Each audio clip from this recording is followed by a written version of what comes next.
Hello guys and welcome to TFT Macao Open Grand Finals. Final lobby, game number 4. Enjoy. Here he's already gotten like 4 kills. Is there any visual difference? Obviously you can tell once they start moving, but like is there any... Other than that, no, there's no difference. Okay. I wasn't sure if there was like something. Maybe you need to get some like glow sticks, you know, for the crab rave. Oh, I like that. Yeah. Yeah, definitely. Who do we need to tag? Yeah, the crab rave definitely one of the more challenging ones. I think the players that get knocked out are always typically pretty frustrated, but it's always funny because over the years we were getting these questions of like, why don't you make PvE harder? And now we can just go, that's why. That's right there. So Li Luo getting dropped, 2 different 3 costs. I feel like it's always kind of telling with the way that they want to play the game, depending on which one you hold. I actually feel like a lot of people would rather hold the Gangplank, but Li Luo opts to instead play the Ezreal, and you can see holding the Sentinels as well. What this says to me is that it indicates that he values something like Academy higher than he does the Pit Fighter start. Yeah, no, what's interesting is he's one of the players right now who's at 19 points. 10. He doesn't have to stress too much, but we talk about the prize pool, right? The difference between first and second and third, there's a really big drop-off here. So even just getting like a first here to be up to 27, if checkmate doesn't go well, having that second place and getting that extra, I think it's like $20,000, like that matters a lot. So Little Legends. yeah. That's like Surely 4 I get little my legends. Echo. If you buy the You said it, dummy. But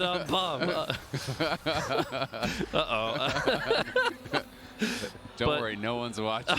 oh yeah, right. Let's keep this between us, chat.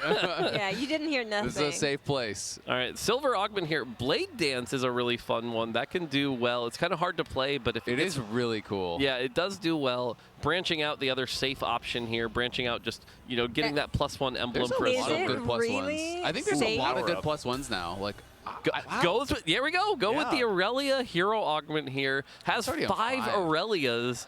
This will be fun to watch. No, it is really fun. I'm actually, I don't know exactly how solved the itemization of the hero augment of Irelia is. I've always seen see people Titans play BT exactly. +1. Yeah, the kind of standard melee bruiser. The thing is, I also kind of feel like whenever someone doesn't know how to play a frontline carry, Titans BT you just Sterix. you just throw Titans BT on it, and then you just figure it out later. So I've actually seen a couple iterations on this where because you play the Sentinel line, you actually go full offense. You go like IE Hodge plus like Edge of Night, and it can do some pretty insane things. I've seen that version do well also.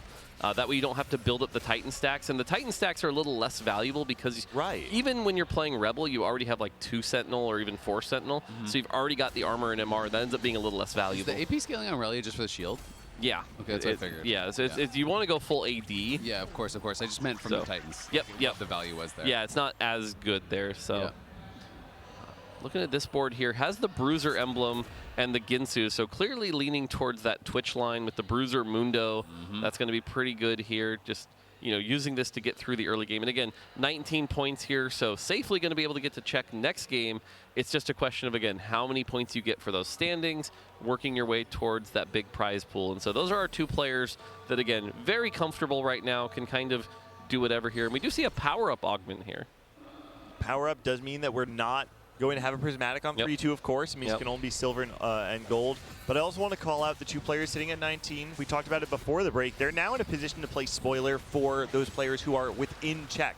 You know that title is very close, just needs a 6th place or higher. If you can play spoiler and send title bot 2, it means you're only going to have 2 players in check next game. Well, I think it's actually a really good point because you were obviously talking about the prize pool, Morton. You know that is very valuable, getting as many points as you can. But also for someone like Jedisort, he needs a first to be able to get into check, right? So it's like you still actually really want to, even if you only need 1 point to get check, you want that first so someone else can't get it, right? Because there's 2 players that need 7 and 8 points. So if you can get that top spot, deny them, that's someone who can't take away that first place prize for you next game. So I have great news, specifically for Gangly. Minhee is on Caretaker's ally, Urgot. Okay, I would be super excited about this if this were like a week ago. Yeah. The thing is, without the hunger for power, Anomaly being forcible, I actually feel like the Caretaker's Urgot tends to be very hard to play. I'm an Urgot non-believer. I have not seen this unit do that well. When I've played the like Artiller's Triss reroll lines, usually I've found like the gold almost isn't even worth it to actually try to go for Urgot 3. You know, maybe I'm not playing it right, but like To me, it's not something I've had a lot of success itemizing with more than just like a TG or something.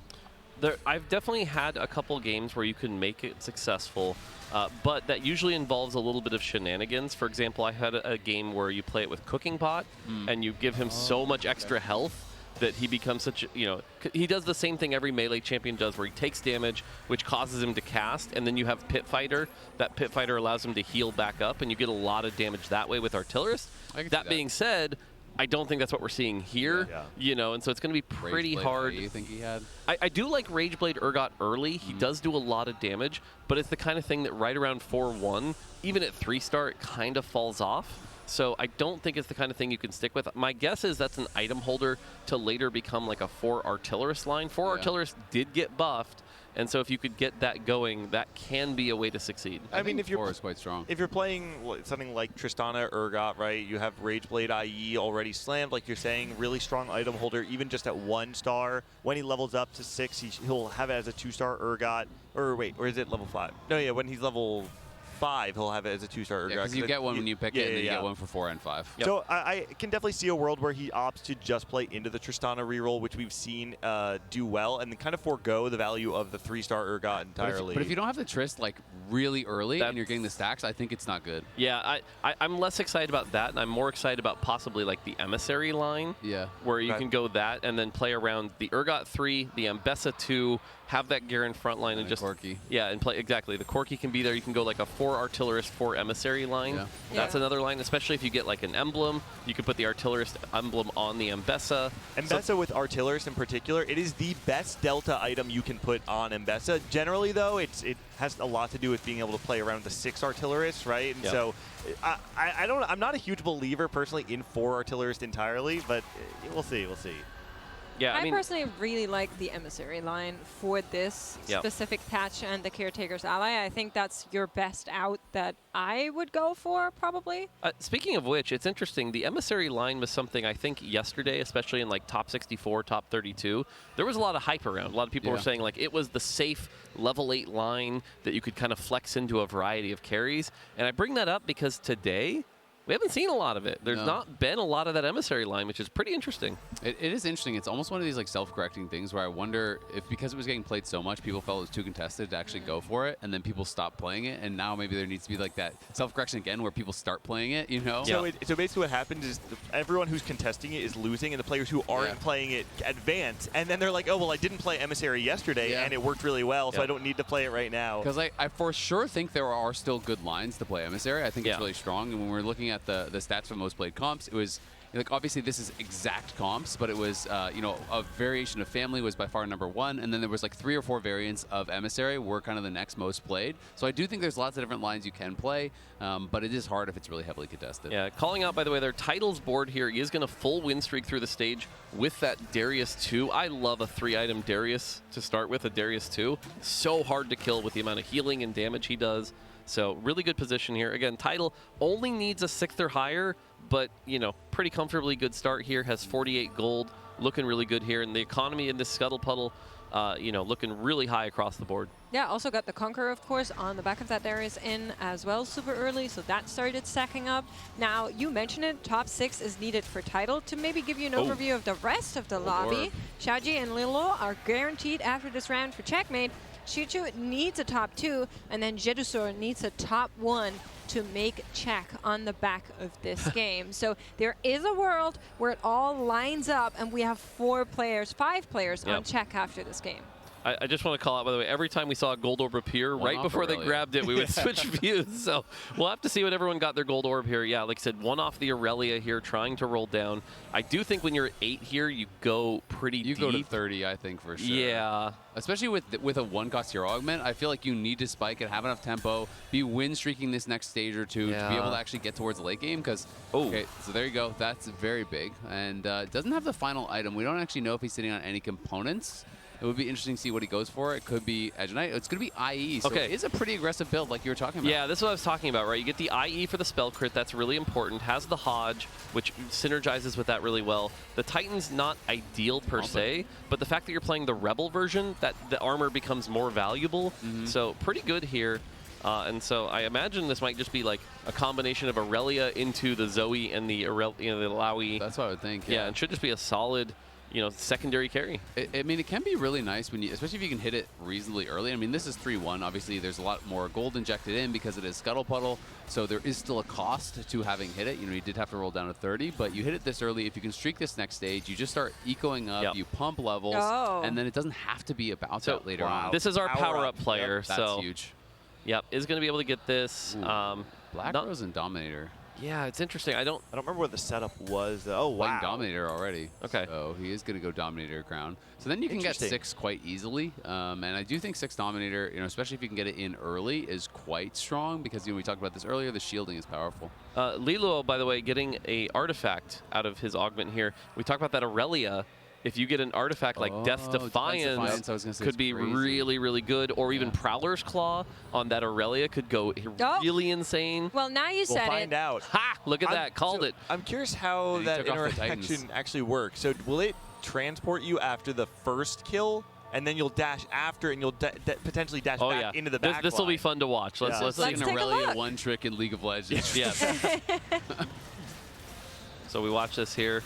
We're going to get the dash. And there you go. Just instantaneously. Two things Wait, she didn't even dash, though, boom, right? boom. She's like, backline? What backline? See, this is one of these things where I watch this game and I'm like, I'm going home and I'm forcing this. right. But, how you don't get the hero augment. But this is the part of TFT I personally love as a player. It's like having these situations that you might only get 1 in 50 or 100 games. And knowing how to play it out. But man, when you do, they're so fun. They're such a unique experience. And I look at this Aurelia, like I was talking about the items, right? Like this is perfect itemization to me. Now, how much of the power budget of something like Prowlers is in the base stats of the item itself? Because my concern, to be honest, is watching that fight, her targeting was exactly the same than without it. She still would target the backline in those instances. The thing you're not seeing, though, is remember, every time it procs, your next autos have that 60% critical strike damage. So the next version hits really hard. Does the second part of the dash count toward that, though? Yes. It does. It wow, does. And okay. so you get a lot of power there on that spell, on those autos. And even if it is just the autos, right, look at these items. And so we're going to get another view of this from the other side here. And just watch the damage here. It's just going to be so much. Already back to the Vander. The Vander's low. Second cast wipes out 2 more targets. Crazy. And again, healing as well. And so Edge of Night was the only thing that saved him there.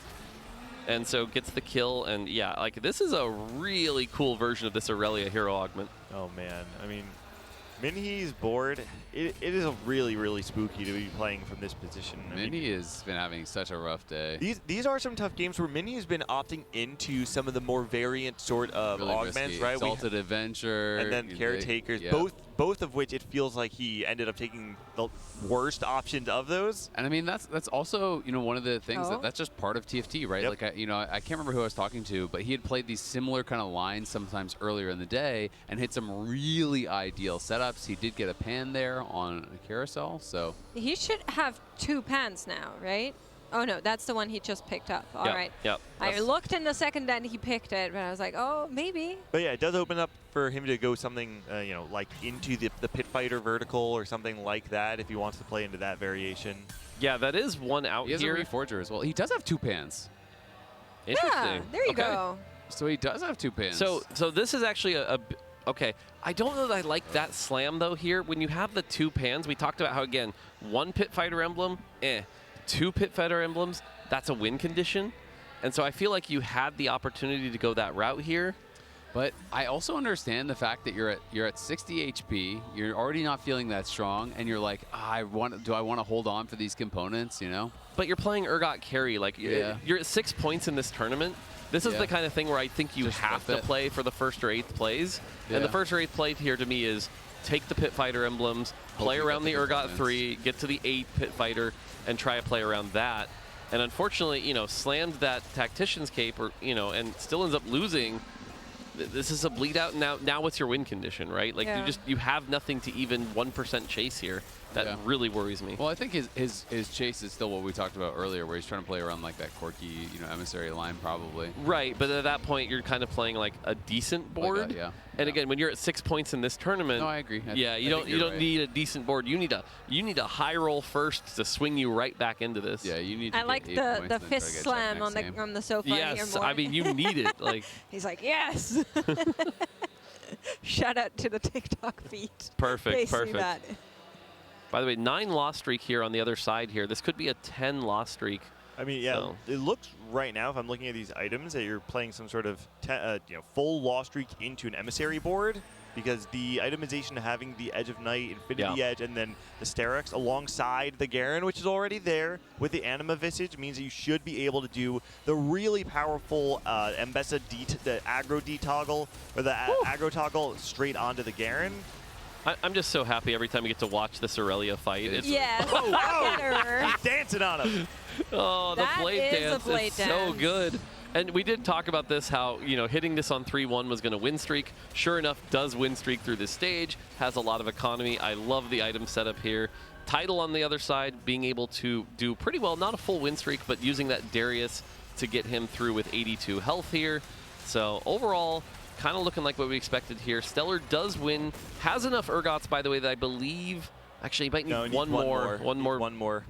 So I will say that was a really unfortunate loss for Moncton, and that is also a player that needs those high finishes to maybe close the gap to the rest of the player field, is not in a position to make check here, is sitting on these unfortunate 11 points on the back of a 8th in that previous game. Yeah, the good news about 11 points is really what you just need is like 2 top 4s. You don't really necessarily like a And first everybody place. else to not end the tournament. in Right. that It's sort of out of your game control, after.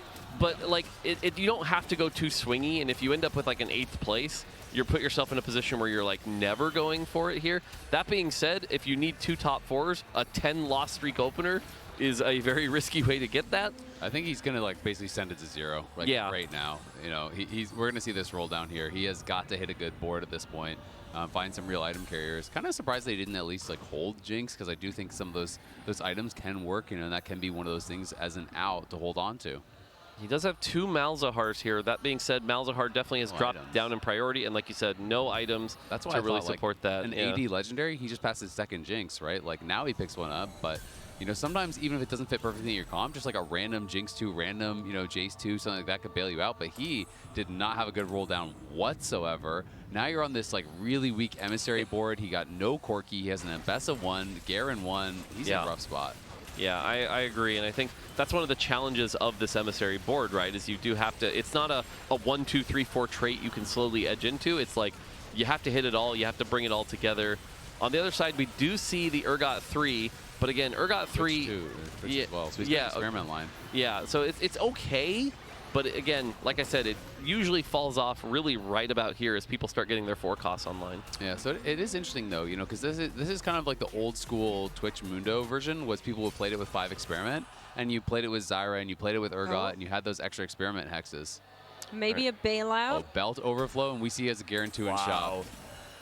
Okay, that's good. that is good. very good. Yep. That's going to buy the Malzahar a lot of time. If we can get a Malzahar 2 with this emissary board, that could be a potential out here. That being said, any bad fight where something goes past the Garen onto the Malzahar, that's going to end up pretty rough here. And we still have to hit the Malzahar 2. Malzahar 1 probably not going to cut it. I have to call out, by the way, the Aurelia Blade Dance took golden egg. Twitch chat, call it out. Respect. That's a golden egg. For a moment. I mean, he's at 19 points. What's the worst that could happen? I really I really like the positioning we just saw from Meng Chen Yu at the very end there. Did actually move the rest of the front line back 1 and put the Mbessa in the front line. He's forcing the entire enemy team to aggro onto both the Garen and the Mbessa. Once the aggro leaves the Mbessa, it'll go straight onto that 3-item Garen 2 that is definitely not dying on 4-2. Yeah, let's see how the Aurelia is going to fare against this board. It's looking pretty good so far because most of the frontliners have moved away, so it gets in the backline, one-shots the Jace. And I think the Aurelia should have enough to be able to clean this up, though. Now, the stuns from the Elise can be a little bit annoying here, but it's taking so long for them to actually get past that Vex Vex. is tying down 2 of these Aurelia's got beefy this. bruisers just on her own. Yeah, and the amount of healing every time this crits should be fine.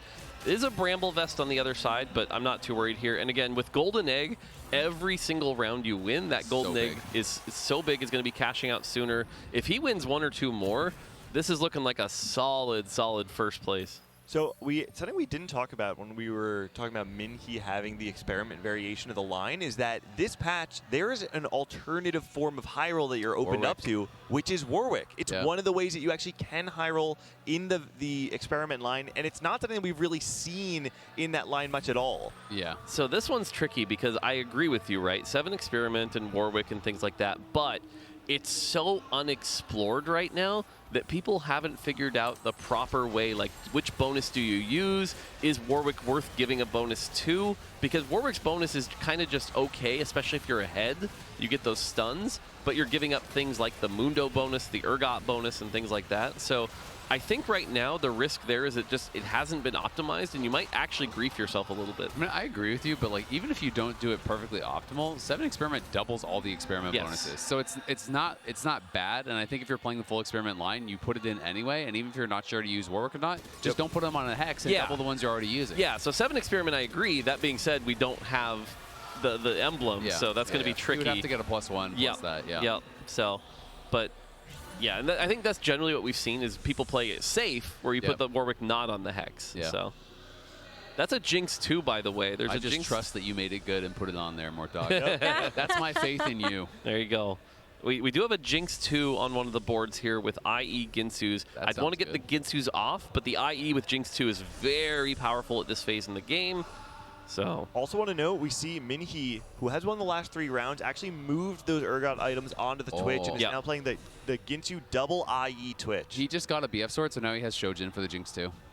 Oh, that's going to be really good. Because he has an open tier, so he really wanted that. And he got a 4-cost BF off Carousel. Wow. So that is the dream. Liluo did lose the last round here, so no golden egg there. Yeah, if we can just get the Ginsus off and get a nice 3rd item here. Ginsus isn't the worst, but it's okay. And then we have Bronze for Life, the Prismatic here, as well as Little Buddies. And this is going to be an Anomaly Jinx. Yes. Yeah. Yeah, this is the situation. Like, this is the kind of thing that could definitely beat Lilo's board. That being said, that Aurelia, if it gets on the Jinx and just jumps it down, that could swing it the other way. So it feels like those are our kind of top 2 boards right now for sure. And I will say what you're calling out, Azael, there, with some of these 5 costs showing up so early, that will be a good option for even players like Wingchun Yun who have been down quite a bit to maybe claw their way back if they get a good anomaly onto the legendaries. I mean, it's one of those things that I find, really hard because you don't often have a legendary online, before the anomaly. So I don't even know what ones I'm looking for a lot of the time in those rare cases. I feel like my instinct would be to go for some of the mana ones. Like I would think Nothing Wasted would be super, super good. Yeah. But like, I'm just guessing. No, so Nothing Wasted is a very common one. It gets as really, really quick to get that cast off. Because again, with Jinx 2 especially, once that rocket goes off, you kind of nuke the board. So we kind of see him still trying to figure out here. Call the Weak, I definitely don't think is what you want here. We saw title roll past Nothing Wasted, and I've been hearing a lot more people talk about Nothing Wasted Corki even. Some people are really liking that. So interesting that he decided not to go for that. Because he doesn't have a lot of tank items, this is an interesting choice. So I love taking dual wielding specifically in the Emissary line because you have so many different threats on that board. Even at level 8, you all of a sudden can make it very easy to have different damage sources all targeting one side of the board. But he had no tank items. He went for tanks, and he gets Bramble, Declaw. So, not really a lot of HP or anything. What did the Jinx player end up taking? The Wolves. I don't like this decision. I feel like either make your front line a little bit better or play with something that scales better with the ult. The Wolf Familiars to me feels like the incorrect choice here. This, I think, is the perfect example of what Azael was talking about before, is that you're just not in this situation very often. A lot of these anomaly choices tend to be optimized throughout even the early games, the early days of a patch. How often are people putting their Jinx in the anomaly? I think Shichu is just unfamiliar with what to roll for. Yeah, I think the bigger thing was he didn't want to go too deep. He'd already rolled about 9 gold here. But yeah, the Rocket does do some big damage here. Does still have the Wolves. Is able to get on the Corki and going to win. And the reality is, even if it is slightly suboptimal, it's still a Jinx 2. It's still a Jinx 2 in stage 4. This thing's going to crank out a ton of damage. And we're heading into our final PvE round for the early game here. From the grave. Yep. Woo. I will also say, Shichu is a player that needs a top 2. So I think with the setup, that looks to be possible. But we're looking over to Stellar Minhee. He transferred those items over to the Twitch that we saw earlier, and we're right now running that Urgot 3 with just a Hextech Gunblade. 6-game win streak. This is bronze for life, right? The prismatic variation of that. And Twitch is one of those units that is so good at being able to build very horizontal board. Last patch, we were able to see it with many people playing the Black Rose variation. Even now, though, without the additional spat, knowing that he had the Tactician's Crown that he built on stage 3 makes it so much easier to tag those different traits in. Gold Orb here giving 2 LeBlancs. If one of those had been a Malzahar, that would have been a lot better. Unfortunately, does end up with these LeBlancs. I don't know that we saved them. Is going to go to level 9, roll a little bit here, sells those LeBlancs. Again, really looking for this Malzahar 2. The odds not really in your favor, though, and isn't going to hit it. On the other side, we do see a Vander 3. What's your take on those kind of levels? I'm not really, like, I get that he is really low, but it's like when you have like 6 gold to roll, it kind of feels like just wait 1 turn, but I mean, it's so tough because he's at 1 life, so I guess he's just hoping for the high roll out. See, I don't think he is at 1 life. 2 7, lives, yeah, well, I think you do wait. I think you have to wait 1 turn here. That being said, if you're desperate, it's like, well, you take the shot, right? You know. Well, I actually don't know because you get so much value out of your level 9 here. He was able to get the Nocturne in, which gave him both Automata and Quick Striker. I definitely understand that having the Ambessa 2 is going to be higher value, but there is I think there are fights that you actually do win being enabled to buy Quick Striker there. Yeah. If it's super close, but I also just feels like there's going to be a lot of rounds you have to win to be able to not go like, you know, bot 2 in this game. So that's why I feel like I would just be waiting, because it's like, yeah, okay, maybe that makes me scrape through 1 round, but then if I'm dead broke and can't hit my stuff anyway, aren't I just dead in 1 or 2 rounds anyway? The question is waiting 1 round going to enable you to win out the rest of the game? Because if you sacrifice if it that enables round, you to hit Mals and stuff, maybe. Maybe. I don't think you're playing for a win out angle. To me, I feel like if you can win the round in front of you, you take the round in front of you. Liluo, by the way, on a 2-loss streak here. I know that means he won at least 1 more round, so there's been 2 wins on the Golden Egg path. So Golden Egg should be about 1 or 2 turns away from hatching. Going to be pretty close here. Title, by the way, with that Radiant Edge of Night on Ambessa. That is a great item. It's just the question is the rest of the board has that Sniper's Focus on Corki as well. So pretty good. Unfortunately, up against a Rumble 2. And the Rennie's seeing it over and over. Yeah, and so Ambessa, I don't think is going to be able to get through all this. Mention you with 1 unit, and a Tristana 2 will clutch it out there. Have him win 1 round. Does get a cash out from the Conqueror. Will just be the Camille 2. A little bit of extra gold. Malzahar does come through. So the other big story we have to talk about, by the way, Title.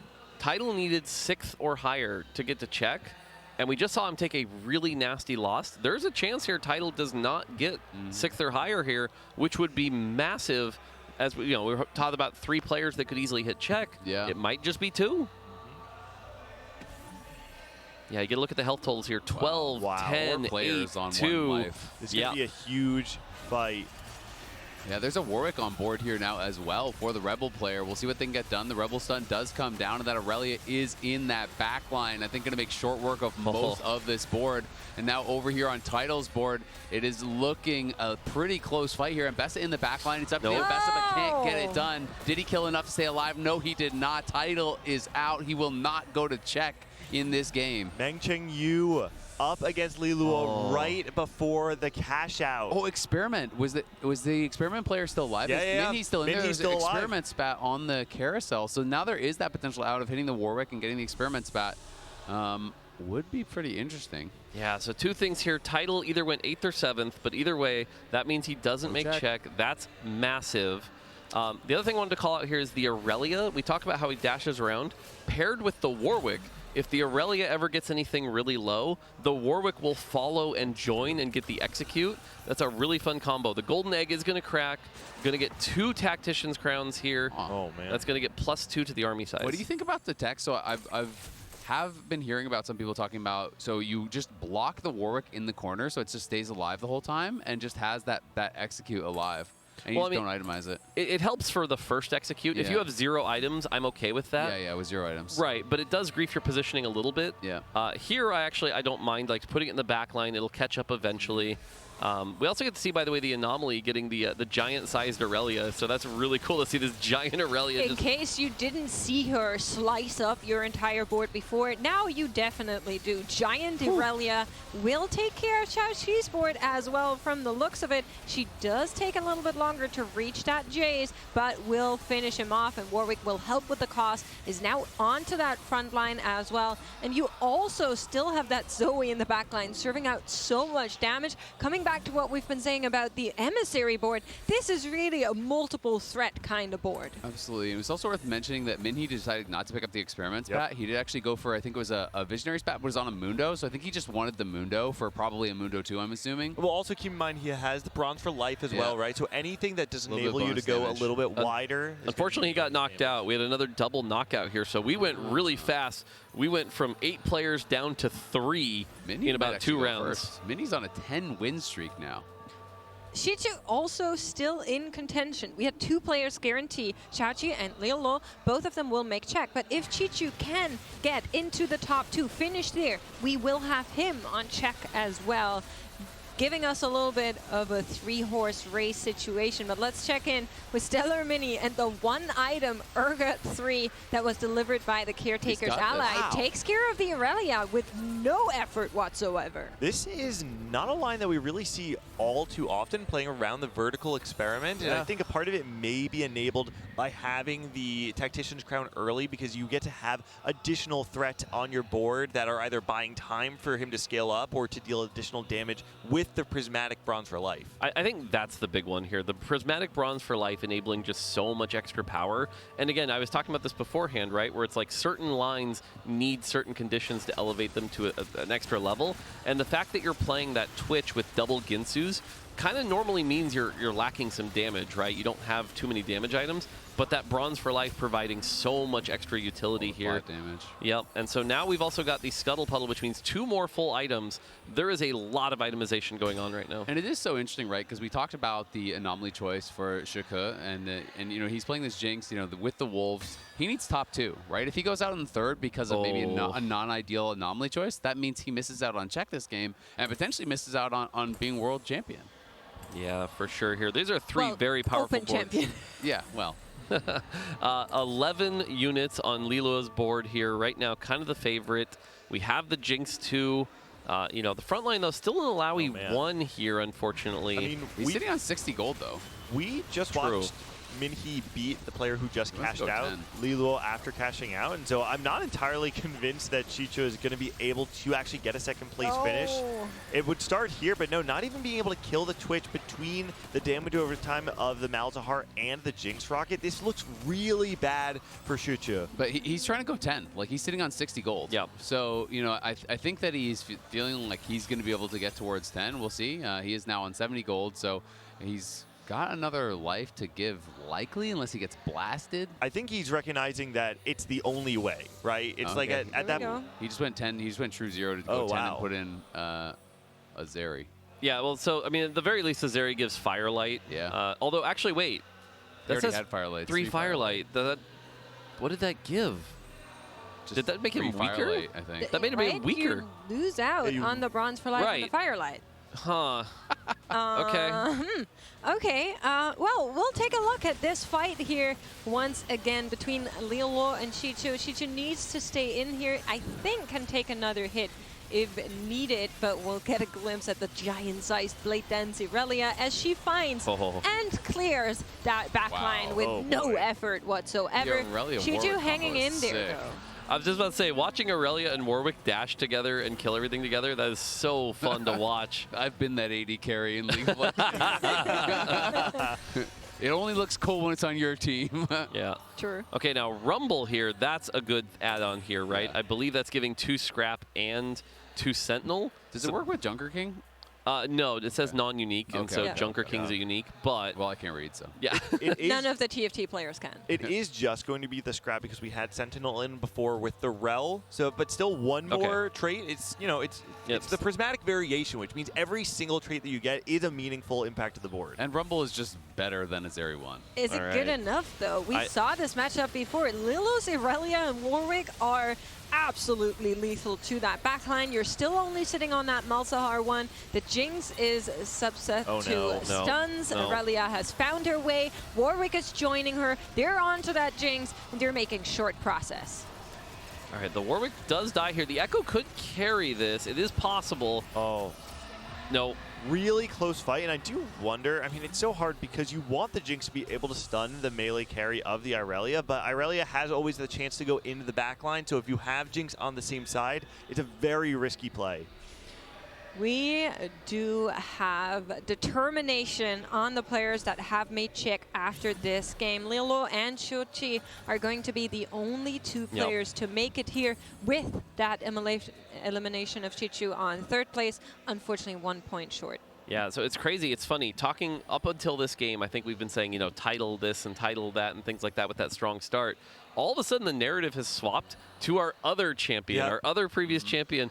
Liluo here, kind of the hometown champion, now is going to go all the way up to 27 points here. Not that the extra points matter for Czech, but that's going to put him in a strong spot for either first or second in this tournament. And the other player entering Czech is the quite literal opposite story. It's the unknown quantity. Zhao Qi, the player who nobody knows anything about this guy before the tournament actually happens, and that's the beauty of TFT. There is this feeling of crushing him, on any given Sunday, anybody can succeed. And so to see the two of them, both CN players representing their region in Czech, a potential to bring their first international victory home in over 2 years. I mean, honestly, and if you're Stellar Minhee, you're so happy that only 2 people are going to check this game, right? Because if you come out of this with a first, which is what it's looking like, then you actually have a decent amount of points here going forward. There's more of a hope moving forward, you know, in these games that you could potentially claw back. How wild would that be? 8-7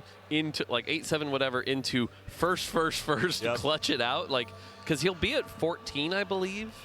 So he went 8-7, so he had 3, right? And then that's 6. So, because he's at 6 points right now. Okay, so he's 6? Yeah, okay. Okay, yeah, then he'd be at 14. So then you just need top 3 to be able to go in and check. So then there's only 2 players that can't win next game, and you can put yourself in a check. We could end up in a wild potential Game 6 situation if we don't have either of these players going in check that can close it out, where a ton of people would be likely going to check in a Game 6. Like, we could have like a 5-6-way check. Yeah. Yep, absolutely. What do you, so I asked the previous caster trio this as well. What do you guys think is going to be your final game score in this checkmate format? I think it's Game 6. 6? So I said 5 beforehand. I'm not going to change my answer now with new information. That makes me... You had the opportunity. I mean, we wouldn't have told it. I'm an honest guy. I said 5 earlier. All right. So... I'm on 7, so... Yes. 7? Yeah, well... The only time we ever 12. went to 7 was at the TVO, which was last year in Vegas. I think we have the chance to do it again, but let's check out what we're getting from Drake. Double victor on the board.